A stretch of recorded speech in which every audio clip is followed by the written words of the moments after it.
Hi everyone. ഈ trade ചെയ്യുന്ന എല്ലാവർക്കും സ്വാഭാവികമായിട്ടുണ്ടാവാറുള്ളൊരു സംശയമാണ്, ഈ ക്യാൻഡിൽ സ്റ്റിക്സിനും പ്രൈസ് ആക്ഷനും പുറമേ നമ്മൾ എന്തെങ്കിലും ഡാറ്റ ട്രാക്ക് ചെയ്യേണ്ടതുണ്ടോ? നമ്മളെപ്പോലെയുള്ള എല്ലാ റീറ്റെയിലേഴ്സിനും ലിമിറ്റഡ് ആയിട്ട് ആക്സസ് മാത്രമുള്ള ഒരുപാട് ഡാറ്റകളുണ്ട്. ഇതിനൊരു എക്സാമ്പിൾ പറയുകയാണെങ്കിൽ, ട്രൂ ഡാറ്റ ഒക്കെ നമുക്ക് അവൈലബിൾ ആവാൻ ഒരുപാട് കാശ് കൊടുക്കണം. ട്രൂ ഡാറ്റയുടെ വെബ്സൈറ്റ് കയറിയാൽ തന്നെ പലതരം ഡാറ്റകൾ കിട്ടാനുണ്ട്. പക്ഷേ ഈ ഡാറ്റകൾക്കൊക്കെ വലിയ വലിയ ഫീസുകളാണ് ചോദിക്കുന്നത്. അപ്പോൾ തന്നെ നമുക്ക് മനസ്സിലാക്കാം എന്ത്, ക്യാൻഡിൽ സ്റ്റിക്സിന് പുറമെ വലിയൊരു ഡാറ്റ നമുക്ക് അവൈലബിൾ ആവേണ്ടതുണ്ട്. അതായി കഴിഞ്ഞാൽ നമുക്ക് എന്ത് കിട്ടും? ക്യാൻഡിൽസ് ക്രിയേറ്റ് ചെയ്യുന്ന ഓരോ ഓർഡർ ബ്ലോക്കും ഇംബാലൻസും എന്തിനെയാണ് ഇൻഡിക്കേറ്റ് ചെയ്യുന്നതെന്ന് മനസ്സിലാക്കാൻ നമുക്ക് പറ്റും. ഇതല്ലാതെയും നമുക്ക് ട്രേഡ് ചെയ്യാം. നോർമലി പ്രൈസ് ആക്ഷന് കോൺസെപ്റ്റുകളും കാര്യങ്ങളും എല്ലാം വെച്ചിട്ട് തന്നെ നമുക്ക് ട്രേഡ് ചെയ്ത് പ്രോഫിറ്റബിൾ ആകും. പക്ഷേ നമ്മളിൽ പലർക്കും ഒരു പ്രൂവൺ സ്ട്രാറ്റജി കയ്യിലുണ്ടായിട്ട് പോലും ക്യാൻഡിൽ സ്റ്റിക്സും മറ്റും മാത്രം വെച്ച് പ്രോഫിറ്റബിൾ ആവാൻ പറ്റാത്തത് നമ്മുടെ സൈക്കോളജിക്കൽ ആസ്പെക്ട്സും കൂടി അതിലേക്ക് ഇൻവോൾവ് ആകുന്നതുകൊണ്ടാണ്. അതായത് ഈവൻ നമ്മളെ കയ്യിൽ നല്ലൊരു സ്ട്രാറ്റജി ഉണ്ടെങ്കിൽ പോലും നമ്മുടെ കയ്യിൽ അതിന് വാലിഡേറ്റ് ചെയ്യുന്ന ഡാറ്റകൾ കൂടി ഇല്ലെങ്കിൽ നമ്മുടെ സൈക്കോളജിക്ക് നമ്മുടെ സ്ട്രാറ്റജി ഒരു വാല്യുബിൾ ആയിട്ട് തോന്നൂല. നമ്മളെല്ലാവരും മനുഷ്യന്മാരല്ലേ. അതുകൊണ്ട് നമ്മൾ റീറ്റെയിലേഴ്സിന് അവൈലബിൾ ആയിട്ടുള്ള വളരെ ലിമിറ്റഡ് ആയിട്ടുള്ള കുറച്ച് ഡാറ്റകളുണ്ട്. ആ ഡാറ്റകളെ കുറിച്ചെങ്കിലും നമ്മൾ അറിഞ്ഞിരുന്നാൽ ചില ബയാസുകൾ മനസ്സിലാവും. അതായത് പ്രൈസിൻ്റെ ഒരു ലോങ് ടേം ഇൻറ്റൻഷൻ എന്താണെന്ന് നമുക്ക് മനസ്സിലാവും. ഇൻട്രാഡേ പോലെയുള്ള ആസ്പെക്ട്സിൽ ട്രേഡ് ചെയ്യുന്നവർക്ക് ഇത് എന്തായിട്ട് യൂസ് ചെയ്യാം? എൻട്രിക്കും എക്സിറ്റിനും യൂസ് ചെയ്യുന്നതിന് പകരം ഇതൊരു ബയാസായിട്ട് യൂസ് ചെയ്യാം. മാർക്കറ്റ് ടോട്ടലി എന്ത് ഡയറക്ഷനാണ്, മാർക്കറ്റ് എന്താണ് ഇൻറ്റൻഷൻ ചെയ്യുന്നത്. അപ്പോൾ ഒരു ഹയർ ടൈം ഫ്രെയിമിലൊക്കെ റെഫറൻസ് ചെയ്യുന്ന സമയത്ത് നമ്മൾ പ്രൈസ് ആക്ഷനെ ഹയർ ടൈം ഫ്രെയിമിൽ നോക്കുന്ന സമയത്ത് ഇതുപോലെയുള്ള ഡാറ്റകളും കൂടി നമ്മുടെ കയ്യിലുണ്ടെങ്കിൽ നമുക്ക് മനസ്സിലാക്കാം എന്ത്, ക്യാൻഡിൽസ് എന്താണ് ഓരോ മൊമെൻ്റ് കൊണ്ട് ഉദ്ദേശിക്കുന്നത്, ഓരോ fair value, high time frame fair value gap കൊണ്ട് എന്താ ഉദ്ദേശിക്കുന്നത്. ഇത്തരം കാര്യങ്ങളൊക്കെ നമുക്ക് കോൺഫിഡൻസോടുകൂടി മനസ്സിലാക്കണം എന്നുണ്ടെങ്കിൽ നമ്മുടെ കയ്യിൽ എന്ത് വേണം? ഇതിനെ വാലിഡേറ്റ് ചെയ്യുന്ന ഡാറ്റകൾ വേണം. അതുപോലുള്ളൊരു ഡാറ്റയാണ് കമ്മിറ്റ്മെൻറ്റ് ഓഫ് ട്രേഡേഴ്സ് ഡാറ്റ. ഞാൻ ഇതിൻ്റെ ബേസിക് ആയിട്ടുള്ള കാര്യങ്ങൾ എങ്ങനെയാണ് നോക്കേണ്ടതെന്നെല്ലാം ഇൻസ്റ്റാഗ്രാം വീഡിയോയിൽ ചെയ്തിട്ടുണ്ടായിരുന്നു. ഞാൻ ആ ഒരു സെയിം സംഗതിനെ ഒന്നും കൂടി ക്ലിയർലി എക്സ്പ്ലെയിൻ ചെയ്യുന്ന ഒരു വീഡിയോ ആണിത്.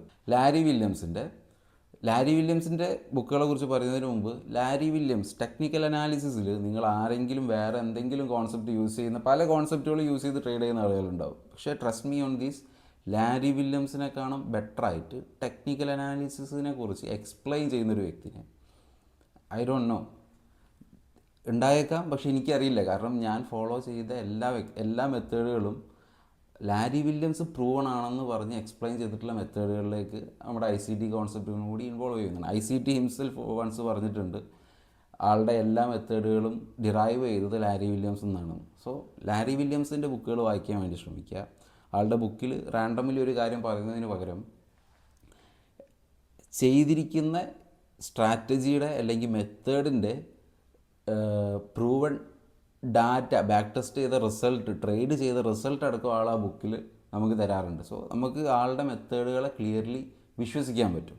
സോ പറഞ്ഞു വരുന്നത്, ലാരി വില്യംസിൻ്റെ how I made $1 million trading commodities last year എന്ന് പറഞ്ഞ ബുക്കിൽ 27th or 28th പേജിൽ പറയുന്നുണ്ട്, my first smart money tool എന്ന് പറഞ്ഞാണ്ട് ആൾ ഇൻട്രൊഡ്യൂസ് ചെയ്യുന്നത് COT ഡാറ്റയാണ്. അതായത് കമ്മിറ്റ്മെൻറ്റ് ഓഫ് ട്രേഡേഴ്സിൻ്റെ ഡാറ്റയാണ്. അപ്പോൾ തന്നെ നമുക്ക് മനസ്സിലാക്കാം കമ്മിറ്റ്മെൻറ്റ് ഓഫ് ട്രേഡേഴ്സ് ഡാറ്റ വളരെ ഇമ്പോർട്ടൻ്റ് ആണ്. ഇത് പലരും ചിലപ്പം പറയും ഇത് നോക്കി ട്രേഡ് ചെയ്യാൻ കഴിയില്ലെന്നൊക്കെ. ഇത് നോക്കി ട്രേഡ് ചെയ്യാനുള്ളതല്ല, ഇത് മാർക്കറ്റിൻ്റെ ബയാസ് അണ്ടർസ്റ്റാൻഡ് ചെയ്യാനുള്ളതാണെന്ന് ഫസ്റ്റ് മനസ്സിലാക്കണം. ഇൻസ്റ്റാഗ്രാമിലും യൂട്യൂബിലൊക്കെ വീഡിയോ, ഫേസ്ബുക്കിലൊക്കെ വീഡിയോ അപ്ലോഡ് ചെയ്ത സമയത്ത് 1-2 പേര് പറഞ്ഞിട്ടുണ്ടായിരുന്നു ഇത് നോക്കി ട്രേഡ് ചെയ്യാൻ കഴിയില്ല എന്ന്. സോ ആ വീഡിയോ തന്നെ ഞാൻ എക്സ്പ്ലെയിൻ ചെയ്യുന്നുണ്ട്, ഇത് ട്രേഡ് ചെയ്യാനുള്ളതല്ല. ഇത് നമുക്ക് ട്രേഡ് ഇൻട്രാഡേയിൽ നിങ്ങൾ ട്രേഡ് ചെയ്യുന്നൊരു വ്യക്തിയാണെങ്കിൽ നിങ്ങൾക്ക് ഈ ഡാറ്റ യൂസ് ചെയ്യില്ല. ഈ ഡാറ്റയിൽ വരുന്ന ഡൈവേർജൻസ് ട്രേഡ് ചെയ്യുകയല്ല വേണ്ടത്. ഈ ഡാറ്റ ഏത് ഡയറക്ഷനിലേക്കാണോ ഇൻറ്റൻഷൻ കാണിക്കുന്നത്, മാർക്കറ്റും സെയിം ഡയറക്ഷനിലേക്ക് പ്രൈസ് ആക്ഷൻ തരുവാണെങ്കിൽ നമുക്ക് ധൈര്യത്തിൽ ട്രേഡ് എടുക്കാമെന്നാണ് പറയുന്നത്. അപ്പോൾ നമുക്ക് എന്തായി, നമ്മൾ അണ്ടർലൈങ് ഡയറക്ഷൻ ഏതാണെന്ന് നമുക്ക് ഓൾറെഡി മനസ്സിലായി. പിന്നെ ആ ഡയറക്ഷനിലേക്കുള്ള ട്രേഡുകളെ കുറിച്ച് നമ്മൾ ആലോചിച്ചാൽ മതി. അങ്ങനെയാണ്. So commitment of traders data എങ്ങനെയാണ് നോക്കേണ്ടതെന്ന് നമുക്ക് ഡീറ്റെയിൽഡ് നോക്കാം. ഇത് നമുക്ക് ബാർ ചാർട്ട് എന്ന് പറഞ്ഞ വെബ്സൈറ്റ് പോയി കഴിഞ്ഞാൽ ഇത് ഡാറ്റ ആയിട്ട് നമുക്ക് കിട്ടും. അതായത് നമ്പേഴ്സായിട്ട് നമുക്ക് കിട്ടും. ബാർ ചാർട്ട് തന്നെ ഇതിൻ്റെ ഇൻഡിക്കേറ്റർ ഉണ്ട്. പക്ഷേ ബാർ ചാർട്ടിൻ്റെ ഫ്രീ വേർഷനിൽ കമ്മിറ്റ്മെൻറ്റ് ഓഫ് ട്രേഡേഴ്സിൻ്റെ ഡാറ്റയുടെ കറക്റ്റ് വേർഷൻ നമുക്ക് അവൈലബിൾ അല്ല. പക്ഷേ ട്രേഡിംഗ് വ്യൂവിൽ ഈ കമ്മിറ്റ്മെൻറ്റ് ഓഫ് ട്രേഡേഴ്സിൻ്റെ ഡാറ്റ നമുക്ക് കറക്റ്റായിട്ട് ലോങ് മൈനസ് ഷോർട്ട് അവൈലബിൾ ആണ്. ആ ഒരു ഇൻഡിക്കേറ്റർ യൂസ് ചെയ്തിട്ട് എങ്ങനെയാണ് നമുക്ക് മാർക്കറ്റിൻ്റെ higher time frame direction understand ചെയ്യാം, അല്ലെങ്കിൽ കൊമേഴ്ഷ്യൽസിൻ്റെ ഹെഡ്ജിങ് ഏത് ഡയറക്ഷനിലോട്ടാണെന്ന് എങ്ങനെ മനസ്സിലാക്കുക എന്നുള്ള കാര്യം നമുക്കൊന്ന് നോക്കാം. ആദ്യം തന്നെ നമുക്ക് ലാരി വില്യംസിൻ്റെ how I made $1 million last year trading commodities എന്ന് പറഞ്ഞ ബുക്കിൽ കമ്മിറ്റ്മെൻറ്റ് ഓഫ് ട്രേഡേഴ്സിൻ്റെ ഡാറ്റേനെ കുറിച്ച് പറയുന്ന ആ ഒരു ഏരിയ കാണാം. ഇതാണ് ബുക്ക്. ഈ PDF page number 27-ലാണുള്ളത്.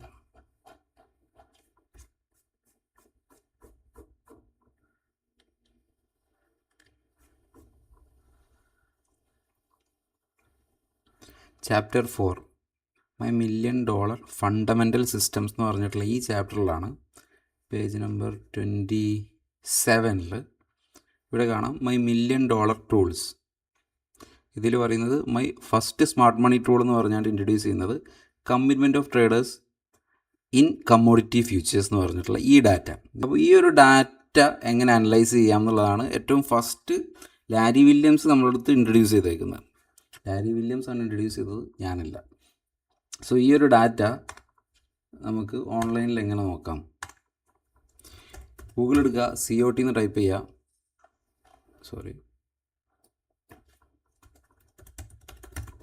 Commitment of traders എന്ന് ടൈപ്പ് ചെയ്യുക. അതിൽ വരും കമ്മിറ്റ്മെൻറ്റ് ഓഫ് ട്രേഡേഴ്സ് CFTCയുടെ ഒരു പേജ് വരും. ഈ പേജ് എടുക്കുക, COT പബ്ലിക് റിപ്പോർട്ടിംഗ് എൻവയോൺമെൻറ്റ് എന്ന് പറഞ്ഞിട്ടുള്ള ഈ ഒരു ലിങ്ക് ക്ലിക്ക് ചെയ്യുക. അതിൽ PRE COT പബ്ലിക് റിപ്പോർട്ടിംഗ് എൻവയോൺമെൻറ്റിന് ആദ്യത്തെ തന്നെ സെലക്ട് ചെയ്യുക.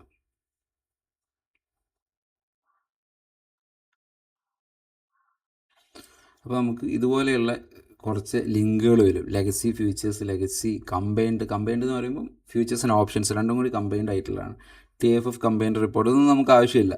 നമ്മൾക്ക് ഇതിൽ ആവശ്യമുള്ള ലെഗസി ഫ്യൂച്ചേഴ്സ് ഡാറ്റയാണ് നമുക്ക് ആവശ്യമുള്ളത്. സോ അത് സെലക്ട് ചെയ്യാം. ഇങ്ങനെ ഒരു ഇൻ്റർഫേസ് വന്നു കഴിഞ്ഞാൽ നമ്മൾ ആദ്യം എന്ത് ചെയ്യണം? ഫസ്റ്റ് പേജിൽ നമുക്ക് ഏത് ഡേറ്റ് മുതൽ ഏത് ഡേറ്റ് വരെയുള്ള ഡാറ്റയാണ് വേണ്ടതെന്ന് സെലക്ട് ചെയ്യുക. സോ ഇപ്പം ഇവിടെ ഉള്ളതിനെ നോട്ടെ, ഇതിൽ അവസാനത്തെ ഈ ഒരു ഭാഗത്ത് വന്നിട്ട് ഗോൾഡ് സെലക്ട് ചെയ്യുക. ഗോൾഡ് എന്ന് ടൈപ്പ് ചെയ്ത് കൊടുത്താൽ മതി. അപ്പം ഗോൾഡിൽ അവൈലബിൾ ആയിട്ടുള്ള ഇൻസ്ട്രുമെൻറ്റ്സ് എല്ലാം വരും. ഗോൾഡ് ആദ്യം കാണുന്ന ഗോൾഡെന്ന് സെലക്ട് ചെയ്യുക, അപ്ലൈ കൊടുക്കുക. ഗോൾഡിൻ്റെ ഓരോ വീക്കിലും അപ്ഡേറ്റ് ചെയ്തിട്ടുള്ള ഗോൾഡിൻ്റെ കമ്മിറ്റ്മെൻറ്റ് ഓഫ് ട്രേഡേഴ്സിൻ്റെ ഡാറ്റ ഇവിടെ അവൈലബിൾ ആണ്. ഇപ്പോൾ നമുക്ക് കാണാം June 23 കഴിഞ്ഞ മാസം, ഇതിപ്പോൾ ജൂലൈയിലാണ്, June 23 ലാസ്റ്റ് അപ്ഡേറ്റ് ചെയ്തത്. ഇവിടെ ആദ്യം കാണുന്ന ഈ ഓപ്പൺ ഇൻട്രസ്റ്റ് എന്ന് പറഞ്ഞിട്ടുള്ള ഈ സംഗതി നോക്കുക. അപ്പം ഇതിൽ ടോട്ടൽ പൊസിഷൻ സൈസാണ് ഈ ഓപ്പൺ ഇൻട്രസ്റ്റ് വരിക. നമ്മൾ ഫ്യൂച്ചേഴ്സ് ഡാറ്റയാണ് നോക്കുന്നത്. ഇതിൽ രണ്ടാമതായിട്ട് നോൺ കൊമേഴ്ഷ്യൽ പൊസിഷൻ ലോങ് എന്ന് പറഞ്ഞിട്ടുള്ളൊരു സംഗതി വരും. ഇതും അതിൻ്റെ തൊട്ടടുത്തുള്ള നോൺ കൊമേഴ്ഷ്യൽ പൊസിഷൻ ഷോർട്ട്, ഈ രണ്ട് സംഗതികളും തമ്മിലാണ് നമ്മളെപ്പോഴും താരതമ്യം ചെയ്യേണ്ടത്. അതിൻ്റെ തൊട്ടടുത്ത് non commercial speculators, small traders എല്ലാം ഉണ്ടാവും. നമ്മൾ അതിനത്ര ഇമ്പോർട്ടൻസ് കൊടുക്കേണ്ടതില്ല. ഈ ഡാറ്റയിൽ വരുന്ന ഡിഫറൻസുകളാണ്, അതായത് നോൺ കൊമേഴ്ഷ്യൽസിൻ്റെ ഡാറ്റയിൽ വരുന്ന ഡിഫറൻസുകളാണ് നമ്മൾ എന്ത് ചെയ്യുന്നത്, ഒരു ഇൻഡിക്കേറ്ററായിട്ട് യൂസ് ചെയ്യാൻ പോകുന്നത്. സോ ഈ ഒരു ഡാറ്റ സമയം കിട്ടുമ്പോൾ ഒന്ന് ബാക്ക് ടെസ്റ്റ് ചെയ്ത് നോക്കുക. നമുക്ക് ട്രേഡിംഗ് വ്യൂവിലോട്ട് വരാം. ട്രേഡിംഗ് വ്യൂവിൽ നമ്മൾ ആദ്യം എന്ത് ചെയ്യുക? ആദ്യം തന്നെ ഗോൾഡ് എടുക്കുക.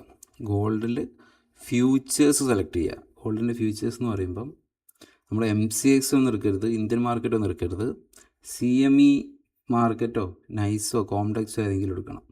അപ്പോൾ നമുക്കിതിൽ കോമെക്സിൻ്റെ ഗോൾഡ് ഫ്യൂച്ചേഴ്സ് സെലക്ട് ചെയ്യാം. ഓക്കെ, ഇതെടുത്തു കഴിഞ്ഞാൽ ഇത് US മാർക്കറ്റിൽ പ്രൊവൈഡ് ചെയ്യുന്ന ഡാറ്റയായതുകൊണ്ട് നമ്മൾ ഗോൾഡിൻ്റെ ഫ്യൂച്ചേഴ്സ് എടുക്കുമ്പം US എക്സ്ചേഞ്ചിൽ, ചിക്കാഗോ ബോർഡ് ഓഫ് എക്സ്ചേഞ്ചിൽ ട്രേഡ് ചെയ്യുന്ന ഫ്യൂച്ചേഴ്സിൻ്റെ കോൺട്രാക്റ്റ് തന്നെ എടുക്കണം. അപ്പോഴേ അത് കറക്റ്റ്ലി കിട്ടത്തുള്ളൂ. സോ ഇതെടുത്തതിന് ശേഷം നമുക്ക് ടൈം ഫ്രെയിം ഡെയിലിയിലോട്ട് മാറ്റാം. ഇനി ഇൻഡിക്കേറ്റേഴ്സ് എടുക്കുക. മുകളിൽ കമ്മിറ്റ്മെൻറ്റ് ഓഫ് ട്രേഡേഴ്സ് എന്ന് ടൈപ്പ് ചെയ്യുക. അപ്പോൾ അതിൽ വരുന്ന ആദ്യത്തെ കമ്മിറ്റ്മെൻറ്റ് ഓഫ് ട്രേഡേഴ്സ് ടോട്ടൽ എന്ന് പറഞ്ഞിട്ടുള്ള ഇൻഡിക്കേറ്റർ സെലക്ട് ചെയ്യുക. ഇതെടുത്തു കഴിഞ്ഞാൽ അതിൻ്റെ സെറ്റിങ്സിലോട്ട് പോവാം. ആദ്യം തന്നെ സ്മോൾ ട്രേഡേഴ്സിനെയും കൊമേഴ്ഷ്യൽ ഹെഡ്ജേഴ്സിനെ നമുക്ക് ഒഴിവാക്കാം. നമുക്ക് ലാർജ് ട്രേഡേഴ്സിനെ മാത്രം മതി. ഇനി വേണ്ടത് നമുക്ക് ഓപ്ഷൻസ് ആവശ്യമില്ല, ഫ്യൂച്ചേഴ്സ് മാത്രം മതി. രണ്ടാമതായിട്ട് ലോങ് മാത്രം പോരാ, നമുക്ക് ലോങ് മൈനസ് ഷോർട്ട് സെലക്ട് ചെയ്യാം. ഓക്കെ, ഇനിയാണ് നമ്മൾ മാർക്കറ്റിനെ കറക്റ്റ്ലി അനലൈസ് ചെയ്യേണ്ടത്.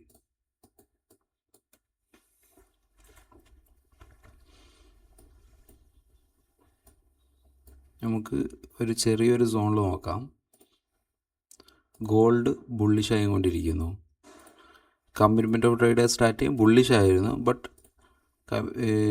ഈ ഡാറ്റ താഴോട്ട് മൂവ് ചെയ്യാൻ തുടങ്ങി, വിച്ച് മീൻസ് ഗോൾഡ് മുകളിലോട്ട് പോകുന്നുണ്ട്. പക്ഷേ നോൺ കൊമേഴ്ഷ്യൽസ്, അതായത് ബിഗ് ട്രേഡേഴ്സ് ഗോൾഡിൽ ഷോർട്ട് പൊസിഷനാണ് ക്രിയേറ്റ് ചെയ്തുകൊണ്ടിരിക്കുന്നത്. അതായത് ലോങ്ങിനെക്കാളും കൂടുതൽ ഷോർട്ട്സ് ആഡ് ഓൺ ആയി വരുന്നു. മാർക്കറ്റ് ഇവഞ്ച്വലി താഴോട്ട് പോകുന്നു. അതുപോലെ തന്നെ ദെൻ മാർക്കറ്റ് മുകളിലോട്ട് പോകാൻ തുടങ്ങി നമ്മളെ ഡാറ്റ. അതിന് ശേഷം തന്നെയാണ് ഗോൾഡ് ഒരു കൺസോളിഡേഷൻ കഴിഞ്ഞിട്ട് ഗോൾഡ് മുകളിലോട്ട് പോകാൻ തുടങ്ങി. ഇനി നമ്മുടെ ഡാറ്റ ഇങ്ങനൊരു ഫാള് വന്നു. ഇതിന് ശേഷമാണ് നമുക്ക് എന്ത് വന്നിട്ടുള്ളത്, ഫാള് വന്ന ഡേ നോക്കി നമുക്ക് കാണാൻ പറ്റും. ഈ ഡേയിലാണ് നമുക്ക് ഫാള് വന്നിട്ടുള്ളത്. ആ ഡേൻ്റെ മുമ്പത്തെ ഡേയിൽ തന്നെ ലോങ്സിനെക്കാളും കൂടുതൽ ഷോർട്ട്സ് ആഡ് ആയിട്ടുണ്ട്. അത് നെക്സ്റ്റ് ഡേ ആണ് നമുക്ക് എന്ത് വന്നിട്ടുള്ളത്, മാർക്കറ്റ് താഴോട്ട് വരാൻ തുടങ്ങിയിട്ടുള്ളത്. ഈ ഒരു ഏരിയ നമുക്ക് നോർമലി ടെക്നിക്കലി ചിന്തിച്ചാൽ മനസ്സിലാവില്ല. നമ്മൾ പറയുന്ന പോലെ തന്നെ ഇത് ഇൻട്രാഡേക്കോ യൂസ് ചെയ്യുന്ന ഒരു സംഗതിയല്ല. പൊസിഷൻ ബിഗ് പ്ലെയേഴ്സ് എവിടേക്കാണ് പൊസിഷൻ ചെയ്തേക്കുന്നതെന്ന് മാത്രമാണ് നമുക്ക് ഇതിൽ നിന്ന് മനസ്സിലാവുക. ഓക്കെ,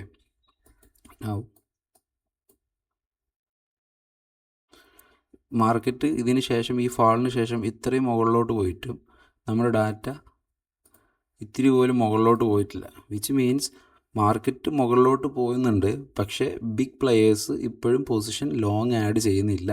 അവരുടെ ഷോർട്ട് പൊസിഷൻ കീപ്പ് ചെയ്യാണ് ചെയ്യുന്നത്. അതാണ് ഡിഫറൻസ്. ഇനി അതിന് ശേഷം ചേഞ്ചസ് ഒരുപാട് വരും. ഇവിടെ ഇപ്പം വലിയൊരു ഫാൾ വന്നു, മാർക്കറ്റും അതിന് ശേഷം എന്ത് ചെയ്തു, അത്യാവശ്യം നന്നായിട്ട് ഫാൾ വന്നു. ഇപ്പോൾ ലാസ്റ്റ് വീക്കിൽ ഇവിടെ മുതൽ ഇവിടം വരെ എന്ത് വന്നു, ലോങ്സ് ആഡ് ആവാൻ തുടങ്ങി. ഏകദേശം ഇവിടുന്ന്